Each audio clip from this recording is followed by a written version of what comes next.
할렐루야. 우리 함께 제목을 한 목소리로 읽도록 하겠습니다. 예수님은 하나님이시다. 우리 주일학교 친구들은 벌써 예수님은 하나님이시다 라는 제목을 7주 동안 하고 있습니다. 요한복음의 내용으로 예수님께서 이 땅에 오셔서 우리 가운데 보여주신 7가지의 표적, 그것을 보여주시는 그 이야기들로 저희는 지금 말씀을 나누고 있고요. 오늘이 드디어 대망의 마지막 7번째 표적입니다.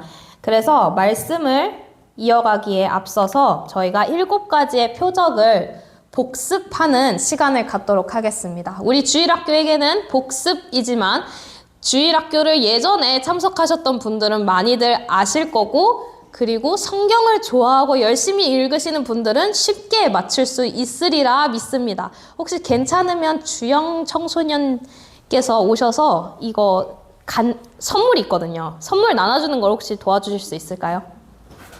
네, 나오시고. 자, 첫 번째 표적. 예수님께서는 이 땅에 오셔서 무슨 표적을 처음으로 나타내시고, 예수님은 하나님이시다, 나는 하나님이다 라고 알리시는 첫 번째 표적이 무엇이었을까요? 물을 포도주로 만든 거요. 네, 맞습니다. 물을 포도주로 만든 것이 첫 번째 표적이었습니다. 그렇다면 두 번째로 주님께서는 사진으로 힌트를 보여드릴게요. 예수님께서는 이 땅에 오셔서 누군가를 고치셨습니다. 그것이 두 번째 표적이었는데 혹시 이것이 무엇이었는지 아시는 분이 계실까요? 왕의 신하의 아들을 고치시는 사건이었습니다. 이것이 두 번째였고요. 세 번째는 많이들 아시는 이야기입니다. 베다니 연못에서 일어난 사건인데 혹시 누구를 고치셨는지 아시는 분 계십니까? 네, 강재일 권사님. 38년 된 환자? 네, 맞습니다. 38년 된 병자를 고치신 사건이 예수님, 세 번째의 표적입니다. 이제 하나씩 골라가시면 됩니다. 네. 그리고 네 번째는 매우 쉬우니 그림 힌트가 나오면 손을 빨리 들어주시길 바랍니다. 네 번째는 어떠한 표적이었을까요? 오병이어, 신정장권자님 맞으셨습니다. 네. 네 번째는 오병이어의 사건이었습니다. 그리고 나서 예수님께서는 그 다음 다섯 번째로 무엇을 하셨냐면 물 위를 걷는 표적을 보여주십니다. 그리고 베드로도 이를 따라서 예수님 앞으로 나와 걷지만 커다란 폭풍을 보고 바람을 보고 그 주변에 있는 무서운 환경을 봤을 때 빠지기 시작했고, 나를 구원하소서 외친 후에 예수님께서는 베드로를 구하는 사건이 다섯 번째 표적이었습니다. 그렇다면 저희가 저번 주에 배운 내용입니다. 여섯 번째 표적은 무엇이었을까요? 마지막입니다. 눈을 뜨게 하셨습니다. 혹시 무엇으로 눈을 뜨게 했는지 아십니까? 네, 맞습니다. 침으로. 네, 우리 권사님 박선임 권사님 한 번 더 드리고, 침으로 진흙을 만드셔서 예수님께서는 눈을 먼 사람에게 태어났을 때부터 눈을 못 뜨는 사람을 위해 눈앞을 밝히셨습니다. 자, 예수님께서는 이러한 표적들을 통해 나는 하나님이다 라고 선포하셨습니다. 그리고 예수님은 이 표적을 행하시면서 스스로를 가르치며 이렇게 말씀하셨습니다. 자, 맞히실 수 있겠지요? 우리 한 목소리로 읽도록 하겠습니다. 예수께서 이르시되 나는 생명의 떡이니 내게 오는 자는 결코 줄이지 아니할 터이요 나를 믿는 자는 영원히 목마르지 아니하리라. 아멘. 그리고 나서 저번 주에 주님께서는 눈먼 자를 뜨게 하시면서 무엇이라고 말씀하셨을까요? 함께 읽겠습니다. 예수께서 또 말씀하여 이르시되 나는 세상에 빛이니 나를 따르는 자는 어둠에 다니지 아니하고 생명의 빛을 얻으리라. 아멘. 나는 하나님이다. 나는 생명의 떡이다. 그리고 나는 생명의 빛이다 라고 여러 표적으로 계속해서 이야기를 하고 계십니다. 자, 그렇다면 오늘의 본문은 무엇일까요? 오늘의 본문은 요한복음 11장입니다. 우리 함께 한 목소리로 읽도록 하겠습니다. 예수께서 이르시되 나는 부활이요 생명이니 나를 믿는 자는 죽어도 살겠고 무릇 살아서 나를 믿는 자는 영원히 죽지 아니하리니. 아멘. 오늘 말씀을 보니 예수님께서는 나는 부활이요 나는 생명이다 라고 말씀을 하고 계십니다. 자, 오늘의 이야기는 베다니에서 일어납니다. 저희 주일학교는 이야기를 할 때 저만 얘기하면 재미가 없기 때문에 관객 유도로 합니다. 그래서 우리 친구들과 함께 하는데 지금 제가 한 명은 섭외해 놨습니다. 배우를 한 명 섭외해 놨는데 한 명 더 섭외를 할까 합니다. 간식은 2개 걸렸습니다. 혹시 한 분 제가 자원을 받을 수 있을까요? 대사는 많지 않습니다. 한 3줄밖에 안 됩니다. 혹시 한 명만 하고 싶은 눈빛으로 저를 이렇게 쳐다보시는 걸까요? 부탁을 드려도 될까요, 정 권사님, 제가? 네.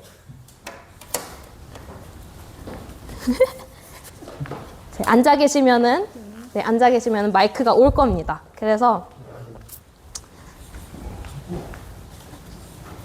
제가 말씀을 드릴게요. 자, 오늘의 이야기는 베다니에서 일어납니다. 베다니에서는 예수님께서 정말 사랑한 마르다와 마리아와 나사로라는 사람이 살았습니다. 하지만 보면은 나사로는 몹쓸 병에, 죽을 병에 걸려서 지금 누워 있는 모습을 발견하지요. 그때에 마르다와 마리아는 어떻게 했습니까? 사람을 보냅니다. 사람을 보내서 이 사람이 주님께 찾아옵니다. 그리고 말씀하십니다. 주여 보시옵소서. 저에게 사랑하는 자가 병이 들어 죽게 되었습니다. 네, 제가 이 대사 앞에 뭐라고 쓰였냐면 급하게 숨에 찬 그 느낌으로 대사를 살려달라라고 했습니다. 네, 그래서 사람을 보내어 주님, 나사로가 죽게 되었습니다 라고 이야기를 했습니다. 그때 예수님께서는 무엇이라 했을까요? 주님께서는 이 병은 죽을 병이 아니다. 그리고 하나님의 영광을 위함이다 라고 말씀을 하시면서 하나님의 아들이 이를 통해 영광을 받게 하려 함이다 라고 분명하게 말씀하십니다. 이렇게 말하시고 예수님께서 이곳에서 하루 또 이틀 있으셨어요. 이틀 동안 이곳에 있으면서 나사로는 어떻게 되었을까요? 죽었습니다. 그래서 예수님께서는 이틀이 지나서야 베다니에 오십니다. 그리고 상황을 보아하니 어떻게 되었느냐? 나사로가 이미 죽어서 돌무덤에 저렇게 들어가 있더라 라는 사실이었습니다. 그때 그 예수님께서 이 동네에 오신 것을 듣고 마르다가 주님께 찾아옵니다. 마르다가 주님께 찾아와서 눈물을 참고 떨리는 목소리로 이렇게 말을 합니다. 주님이 여기 계셨다.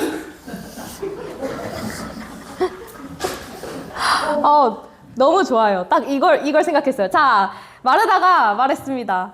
주님이 여기 계셨더라면 제 오빠가 죽지 않았을 것입니다. 그러나 지금도 늦지 않았습니다. 주님이 구하시기만 하면 하나님께서 다 이루어 주실 것입니다. 네, 예수님께서는 하나 더 남았습니다. 박수로 아껴주시고 하나 더 남았습니다. 자, 예수님께서는 차분하고 확신 있게 천천히 마르다야, 내 오빠는 살아날 것이다 라고 말씀을 하셨어요. 그 다음에 마르다는 무엇이라 했습니까? 네, 주님 맞습니다. 하나님께서 정하신 마지막 날에 제 오빠는 다시 살아날 것입니다. 아멘. 아멘. 네, 박수 여기서 주시면 되시고 우리 권사님 선물 하나. 네. 감사합니다.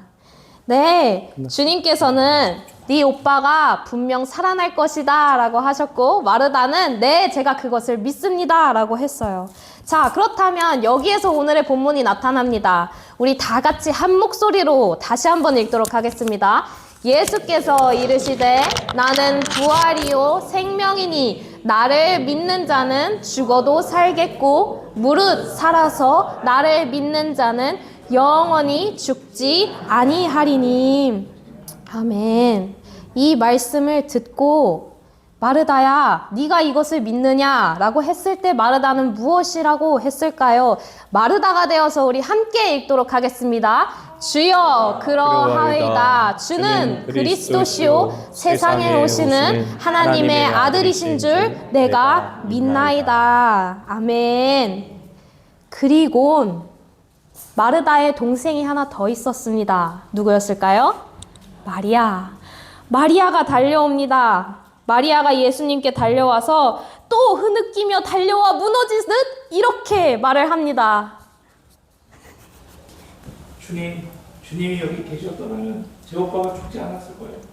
네, 그래서 마리아는 똑같이 마르다처럼 주님이 여기 이틀 전에 오셨으면 우리 오빠, 우리 나사로 안 죽었을 겁니다. 라고 말을 했습니다. 그리고 나서 예수님께서는 그 말을 공감하였습니다. 예수님은 100% 하나님이시기도 했지만 100% 인간, 맞습니다. 인간이었기 때문에, 사람이었기 때문에 똑같이 이 슬픈 감정을 공감하시고 슬퍼하셨습니다. 그래서 주변을 둘러보며 주님께서는 그를 어디에 두었느냐, 나를 그곳으로 데려가라 라고 말씀하시고, 주님께서는 함께 슬퍼하시면서 그 무덤을 갑니다. 그 무덤에 가서 주님께서는 돌을 치우거라 라고 말씀하였고, 마르다는 이것을 듣고 주님, 벌써 나사로가 죽은 지 사흘이나 되었습니다. 그러면 어떻게 될까요? 시체에서 냄새가 나게 될 것입니다. 시체에서 벌써 냄새가 납니다. 그래서 저 돌무덤 열면은 냄새가 아주 고약하게 날 것입니다. 라고 했습니다. 하지만 주님께서는 다시금 마르다에게 말합니다. 마르다야, 내가 믿으면 하나님의 영광을 보게 될 것이다. 라고 하시고, 주님께서는 하늘을 보고 주님께 하나님, 제 말을 들어주시니 감사합니다. 라고 말을 하였습니다. 주님께서는 내 말을 항상 들으실 줄 믿습니다. 그리고 주님, 제가 예수님께서 이 땅에 오신 이유, 내가 이 땅에 온 이유가 하나님께서 내가 주님의 아들임을 밝히 알려주시기 위함입니다. 라고 말을 합니다. 그리고선 돌무덤을 향해 외칩니다. 나사로야, 나오거라. 그랬을 때 나사로는 어떻게 됐을까요? 네, 나사로가 나옵니다. 나사로는 붕대와 수건이 칭칭 감긴 채 나옵니다. 그래서 예수님께서 행하신 이 표적을 많은 이들이 보았고, 많은 이들이 예수를 믿게 되었다라는 성경의 이야기입니다. 이것이 성경에 기록된 이야기지만, 몇천 년의 이야기지만 결국 우리의 믿음이 되어야 하는 줄 믿습니다. 이 사건을 통해 예수님은 죽음을 이기실 수 있는 하나님이다 라고 명확히 알려주셨습니다.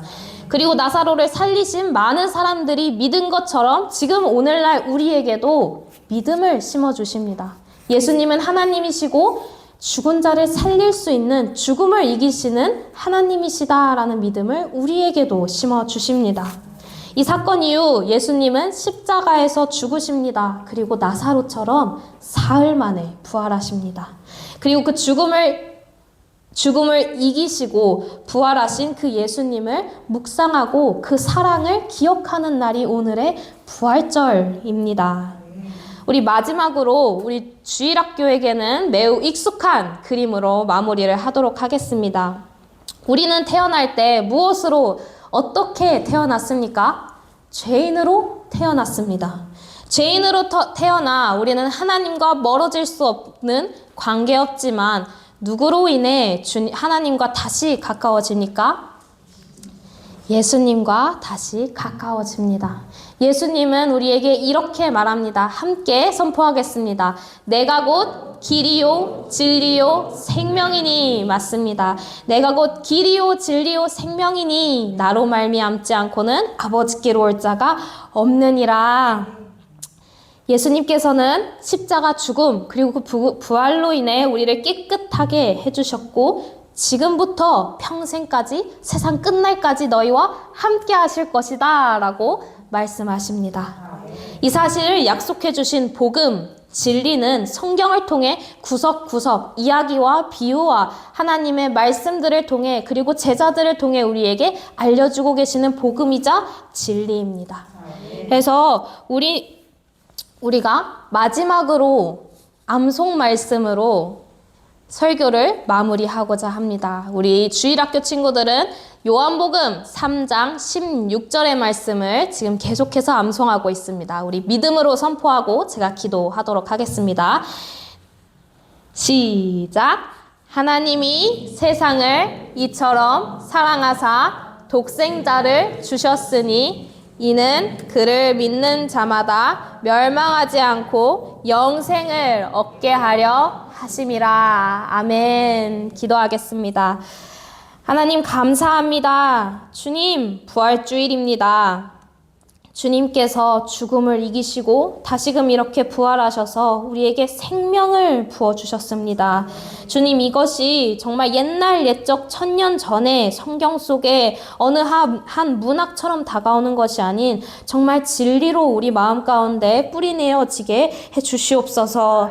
주님 아직은 모를 수 있습니다. 아직은 연약할 수 있습니다. 아직은 우리 죄인됩니다. 하지만 주님께서는 아직 죄인된 우리를 오늘도 찾아와 주셔서 우리에게 말씀하십니다. 내가 너를 선택하였고 내가 너를 사랑한다. 우리가 세상을 나아가 살아갈 때에 그 어떤 자리에서도 주님 제가 이 말씀 믿고 담대히 살아가기를 간절히 소망합니다 라고 우리가 기도할 수 있도록 그 믿음을 주님께서 허락하여 주시옵소서. 아멘. 우리를 위해 이 땅에 오셨고 십자가에 못 박혀 죽으신 지 사흘 만에 살아나신 주 예수님 너무나도 감사드리고 저희가 찬양합니다. 죄 가운데서 구원해 주신 기쁨을 나누고 감사하는 부활 주일이 되기를 간절히 소망하며 예수 그리스도의 이름으로 기도드립니다. 아멘. 아멘. 은혜로운 말씀 나눠주셔서 너무 감사합니다. 이어서 제가 전할 말씀은 마태복음 12장 29절의 말씀입니다. 29절의 말씀을 본문으로 요나의 표적이라는 말씀 증거하도록 하겠습니다. 우리가 부활절을 맞아 예수님께서 우리의 모든 죄를 담당하시고 다시 살아나신 것을 오늘 기념하고 또 우리가 함께 그 기쁨을 나누는 날입니다. 예수님께서 마태복음 12장 39절을 통하여서 예수님의 표적, 바로 그 부활이 무엇인지에 대해서 우리에게 분명하게 알려주고 계십니다. 우리 한번 같이 마태복음 12장 39절 같이 읽겠습니다. 예수께서 대답하여 이르시되 악하고 음란한 세대가 표적을 구하나 선지자 요나의 표적밖에는 보일 표적이 없느니라. 아멘. 우리 하율이, 하랑이 잘 말씀 들었어요? 전도사님 주일학교 때도 이렇게 잘 말씀 증거하십니까? 오늘 마치 꼭 시험 보는 날처럼 떨렸을 것 같은데 많은 어른들 앞에서 주일학교 설교한다는 게 쉽지 않을 텐데 수고 많으셨습니다. 죽은 나사로가 다시 살아나는 사건이 예수님의 부활과 깊은 연관이 있지요. 왜냐하면 예수님께서 십자가에 못 박혀 죽으신 다음에도 하나님께서는 지진을 일으키시며 그리고 모든 어떻게 보면 자연 환경을 통하여서 하나님의 높고 위대하심을 그 영광을 드러내실 때에 무덤이 갈라지고 성도들이 일어나는, 그래서 자신의 몸을 주변에 있는 많은 사람들에게 보여주는 그러한 역사가 있었기 때문에 그렇습니다. 그래서 나사로뿐만 아니라 많은 사람들이 예수님과 함께 살아나서 그 살아난 기적을 주변 사람들에게 보여줬다라는 사실을 우리가 알아야 할 것이지요. 그런데 예수님께서는 특별히 부활에 대해서 설명하시면서 요나의 표적이라는 표현을 쓰셨습니다. 그러므로 요나 이야기도 우리가 빼놓지 않고 부활을 이해하고 주님이 우리를 위해 십자가를 지시고 우리의 모든 죄를 담당하시고 다시 살아나신 그 이유와 목적에 대해서도 한번 같이 살펴보면 좋을 것 같습니다. 요나서를 살펴보게 되면은요, 요나서가 시작할 때에 여호와 하나님의 말씀이 아미떼의 아들 요나에게 임하니라 라는 말씀으로 시작합니다. 하나님의 말씀이 임한다라고 하는 것은 생명입니다. 믿으십니까? 왜냐하면 그 말씀으로 말미암아 죽은 자들이 살아나는 기적 같은 창조가 일어나기 때문에 그렇습니다. 하나님께서는 말씀으로 온 세상을 창조하셨지요. 그러므로 그 말씀을 받을 때에 그 말씀이 생명이 됩니다. 하지만 또 한 가지 사실이 있으니 그 말씀을 받게 되면 그 생명된 말씀은 곧 우리의 삶이 됩니다. 그래서 우리는 그것을 사명이라고 부르는 것이지요. 그래서 말씀을 받으면 그 말씀으로 인해서 우리가 살아나고 말씀을 받으면 그 말씀으로 인하여 우리가 살게 되어지는 생명과 삶이 바로 말씀으로 말미암아 시작된다라고 하는 사실이죠. 그것이 바로 성경이 우리에게 지속적으로 말씀해주고 있는 진리입니다. 그런데 아미떼의 아들인 요나에게 여호와 하나님의 말씀이 임하였다라는 말씀 뒤에 어떤 말씀이 있냐면 그러나 라는 말이 있어요. 그러나 하나님은 천지를 창조하실 만큼 능력 있는 말씀으로 우리에게 말씀할 수 있지만 그러나 우리가 받지 않을 수도 있다. 그래서 예수님께서는 오죽하면 4가지 밭의 비유를 드셨어요. 기억하십니까? 좋은 밭의 비유도 드셨고 길가밭, 돌짝밭, 가시밭의 비유를 드시지 않았습니까? 그것은 하나님 아버지의 말씀이 우리에게 주어지지만 우리 스스로 그 말씀을 튕겨져서 안 받을 수도 있다라는 사실을 우리에게 얘기해 줘요. 우리가 이 세상의 염려나 근심이나 걱정들을 통하여서 하나님의 말씀이 우리의 마음속에 들어와 열매 맺지 못하도록 할 수도 있다라고 하는 것이지요. 그래서 하나님의 말씀이 우리에게 생명이 되고 하나님의 말씀이 우리에게 사명이 되기 위해서는 우리의 순종이 필요한 것이죠. 우리의 믿음이 필요한 것입니다. 그 말씀을 아멘으로 내가 받아들이는 그런 과정이 반드시 필요한 것이죠. 왜 하나님께서는 이러한 과정들을 우리에게 허락하셨을까? 그것은 하나님은 우리를 로봇처럼 만들기를 원치 않으셨다라고 하는 것이죠. 하나님과 우리 사이는 사랑의 관계로 창조되었습니다. 그래서 자유의지라는 것을 주셔서 하나님이 우리를 사랑하는 것처럼 우리도 하나님을 사랑하여 그 사랑과 사랑이 온전히 서로 화합하고 연합하여 사랑의 교제가 이루어지기를 하나님께서는 꿈꾸셨기에 우리를 만드실 때에 내가 너를 사랑하기 때문에 넌 무조건 날 사랑해야 돼 라고 그렇게 로봇처럼 만들지 않으시고 하나님의 사랑을 우리 마음 다해서 받아들이고 반응하고 그리고 그 말씀 때문에 우리가 살아나고 그 말씀으로 인해 살게 되는 그러한 역사를 우리에게 이루어 주셨다. 그러므로 이 요나서의 이야기는 요나만의 이야기가 아니라 우리의 이야기도 될 수 있는 것이죠. 우리가 주일마다 말씀을 듣기는 듣지만 그 말씀을 아멘으로 받으면 그 말씀이 생명이 될 것이고 또 우리의 삶이 될 것이지만 그렇지 않고 그 말씀을 잃어버리거나 마귀가 와서 가져가 버리거나 아니면 튕겨져서 버려버린다면 그 말씀과 전혀 상관없는 인생을 길게 살 수 있습니다. 우리가 신앙생활을 10년 했으면 10년 동안 그렇게 할 수 있고 20년 했다면 20년 동안 그렇게 할 수 있어요. 우리가 주일학교부터 신앙생활을 아무리 했다고 해도 우리가 하나님과 연관 없이 살 수 있다라고 하는 것이죠.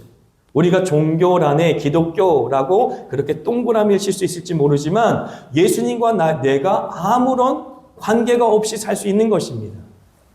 믿음이라는 것은 우리가 교회에 나와서 이렇게 예배라고 하는 외적인 것을 드리는 것만을 의미하지 않습니다. 믿음이라는 것은 살아계신 하나님, 또 그 하나님께서 보내주신 예수 그리스도와 온전히 연합되는 것을 말합니다. 그래서 그 살아계신 하나님이 내 안에 들어오시고 그 하나님과 함께 동거하고 동행하면서 살아갈 수 있는 것, 그것이 바로 우리에게 주신 믿음이라고 하는 것이지. 세상이 말하는 종교와 기독교는 그래서 다를 수밖에 없는 것입니다. 성경의 말씀이 우리 가운데 임하였을 때, 그렇기 때문에 그 말씀이 육신이 되어서 오신 예수님처럼 그 말씀이 생명이 되어서 하나님이신 그분이 우리의 심령 가운데 오시는 것이지.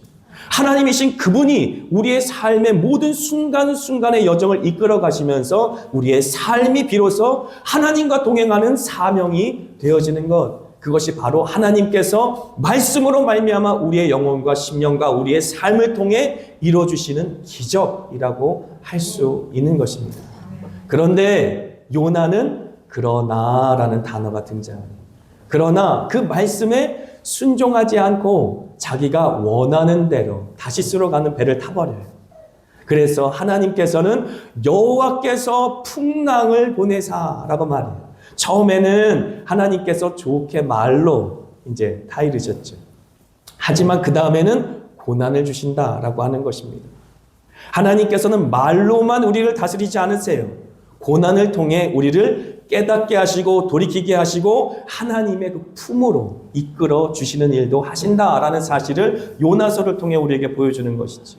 그래서 여호와께서 말씀하셨다라는 말 이후에 그러나 요나는 그 말씀을 도망쳤고, 여호와께서 풍랑을 보내주셨다라는 말씀을 주시고 그러나라는 말이 또 나와요.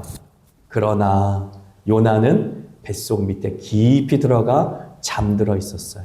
사람들은 죽게 되었다고 소리 지르고 있는데 요나는 그 뱃속 깊숙한 곳에서 잠들어 있었다라고 말하는 것이지.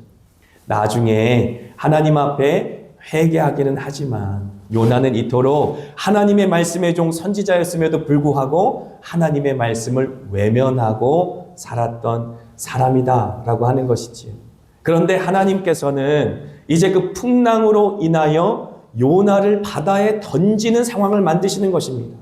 그래서 선원들이 살기 위해 요나를 바다 밖으로 던졌을 때에 하나님이 예비하신 큰 물고기가 요나를 삼키는 것이지. 그리고 요나가 그 물고기 뱃속에서 사흘 동안 하나님 앞에 기도하고 다시 살아나는 부활의 역사를 보여주는 것입니다. 그 기적을 예수님은 말씀하시는 것이, 그 이야기를 모든 유대인들이 알고 있었을 것입니다. 그리고 그 이야기를 아마 여기 앉아 계신 분들은 모두 다 알고 계실 것입니다. 이 요나가 물고기 뱃속에 들어가서 비로소 자신의 영적인 상태가 영메롱이었다라는 상태를 인지하게 되기 때문에 그렇습니다. 그래서 요나서에 보면 하나님 앞에 부르짖으면서 그 수올의 뱃속에서, 지옥 같은 그 물고기 뱃속에서 내가 주님을 앙모합니다. 주님을 바라봅니다. 주께 부르짖습니다. 그리고 내 영혼이 고통 중에, 고통 가운데 있었다라는 사실을 비로소 알게 되어지는데, 그 의미는 무엇이냐? 자신이 영적으로도 육적으로도 완전히 이제 하나님 앞에 무반응할 수밖에 없는 죽음의 상태에 있었다라는 상태를 비로소 인지하기 시작해요. 그러면서 하나님께서 이루신 기적이 무엇입니까? 요나를 먼저 살아나게 하신 기적이에요. 주님께서는 요나를 다시 깊이 만나주셔서 그 물고기 뱃속에서 요나가 다시 말씀의 사람으로, 말씀의 종으로 살아나고 그 말씀대로 살아갈 수 있도록 생명과 또 사명을 그 물고기 뱃속에서 주셨다라는 사실을 알 수 있죠. 그리고 이것으로 요나의 기적, 요나의 표적은 끝나지 않습니다.